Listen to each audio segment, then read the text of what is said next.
안녕하세요. 늘숨입니다. 오늘은 저에 대한 소개를 간략하게 해본 뒤에 HSP 사람들의 특징과 그 사람들이 자책을 멈추는 방법에 대한 영상을 찍어봤습니다. 저는 제 스스로 생각하기에도 굉장히 예민한 초민감자 HSP입니다. 요즘은 세상이 좋아져서 예민함은 강점이다, 이런 말이 종종 보이는데요. 제가 어렸을 때만 해도 예민함은 숨겨야 하는 특성 중 하나였어요. 어려서부터 너 별나다, 너 엄청 예민하다, 그런 소리를 듣고 자랐고, 사람들이 저를 피곤해하는 게 느껴지니까 저도 점점 제 특성을 숨겨야 하는 단점으로 생각하게 되었어요. 그러다 보니 점점 위축되고 억눌린 채 살아왔죠. 감각이 예민하든 감성이 예민하든 둘 중 어느 한 가지라도 남들보다 다양한 정보를 디테일하게 받아들일 수 있다면 아마도 이 내용에 공감하실 겁니다.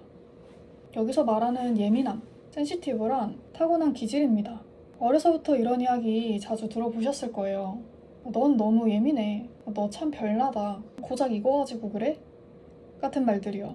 그래서 우리처럼 예민한 사람들은 나를 비난하고 자책하는 법부터 배웁니다. 일을 하든 관계를 맺든 어떤 문제가 발생하면 그걸 전부 내 탓처럼 생각한다는 거죠. 내가 너무 예민한 거겠지. 저 사람은 정상인데 내가 유별나게 구는 것일 거야 하고요.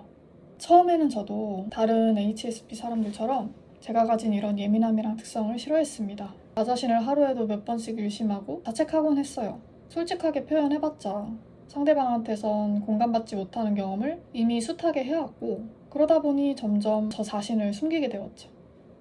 그렇게 움츠러들다 보니 남에게 맞춰주고 퍼주는 사람, 즉 호구가 되어 있었어요.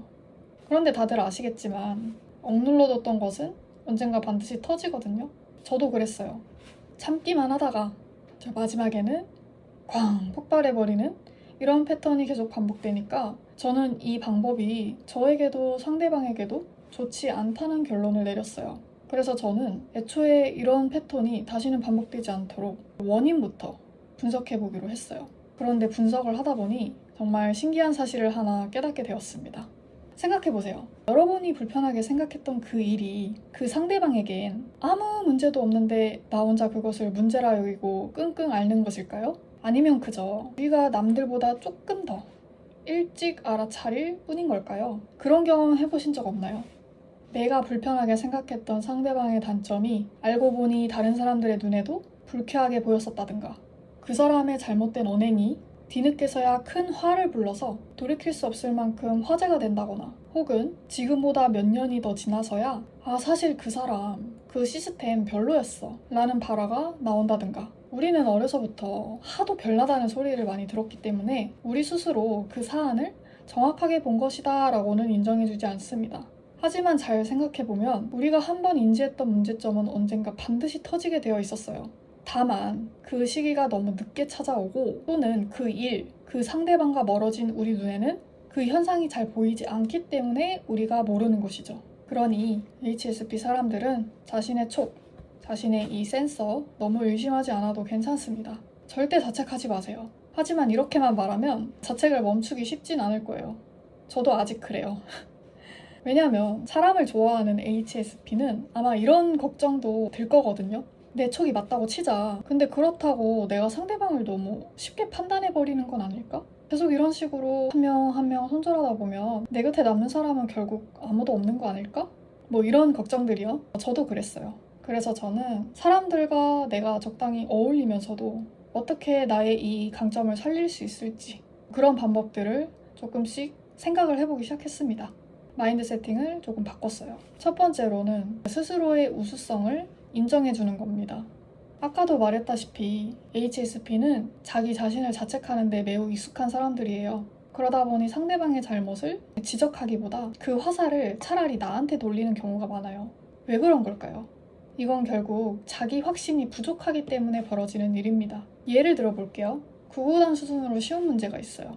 대부분의 사람들은 답지를 보지 않고도 이거네 하면서 문제를 바로 풀 수 있겠죠. 하지만 나는 구구단을 못해 라고 믿는 사람한테 같은 문제지를 줬다고 쳐보자고요.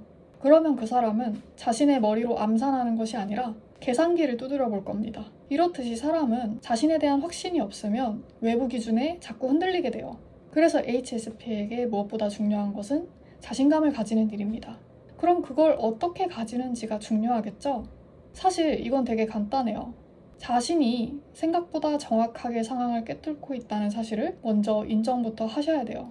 방금 전에 이미 예시를 들었죠? 우리가 한번 인지한 문제는 어딘가에서 반드시 터지게 되어 있습니다. 단순히 내가 별나서, 예민해서 벌어진 문제는 아니라는 뜻이에요. 그러니 스스로를 조금만 더 용서해줘도 됩니다. 보통 사람들과는 달리 HSP는 거봐, 역시 내 말이 맞았잖아, 이런 뻔뻔한 태도를 좀 가질 필요가 있어요. 남들이 뭐 자뻑이라고 생각하든 말든 신경 쓰지 마세요. 우리는 그냥 남들보다 한 수 먼저 앞을 내다보는 사람일 뿐입니다. 맥락과 상황을 정확히 꿰뚫는 시야를 가지고 있다. 이건 사실 굉장히 우수한 거죠.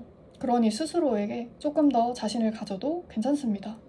두 번째, 기준 낮추기입니다. 사실은요, 저도 이거를 인정하기까지가 되게 오래 걸렸는데요. 사람은 대부분 별로입니다. 예, 이거를 꼭 인정하셔야 돼요. 그리고 우수한 사람들은요, 소수입니다. 그래서 이해받고 공감받기 어려운 거예요. HSP들은 사람이 대부분 선하기도 하고 공감 능력이 좋아요. 그러다 보니까 기대를 하고 상처받는 일도 흔히 볼 수 있죠. 하지만 대부분의 사람들은 그렇게까지 남을 배려하지 않고요. 그렇게까지 공감 능력이 썩 좋지도 않습니다. 나와 같은 수준의 공감 능력, 맥락 파악 능력, 눈치를 기대하면 안 됩니다. 보통의 사람들은요, 아기가 있어서 안 하는 게 아니라 그냥 못하는 거예요. 우리가 초등학생 아이한테 넌 왜 기하학 문제 못 푸니? 이러고 닥달하지 않잖아요.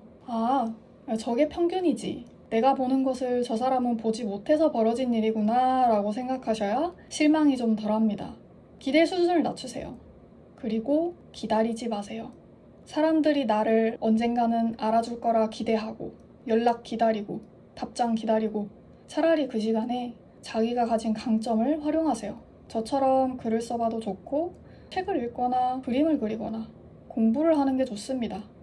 저 같은 경우에는요, 사람을 굉장히 좋아하는 HSP였어요. 그래서 조금 우스운 소리처럼 들릴 수도 있겠지만 제 인생 목표는 나 하나만 잘 먹고 잘 살면 된다 이게 아니라 좋아하는 사람들과 함께 어우러지면서 사는 삶, 내가 좋아하는 사람들에게 마음껏 선물할 수 있는 경제적인 여유를 갖춘 그런 삶, 저의 삶의 목표였어요. 그 정도로 저는 제 삶에서 사람을 빼놓을 수 없다고 생각을 했고, 문제는 이런 생각의 가장 1순위가 결국에는 사람이었다는 거예요.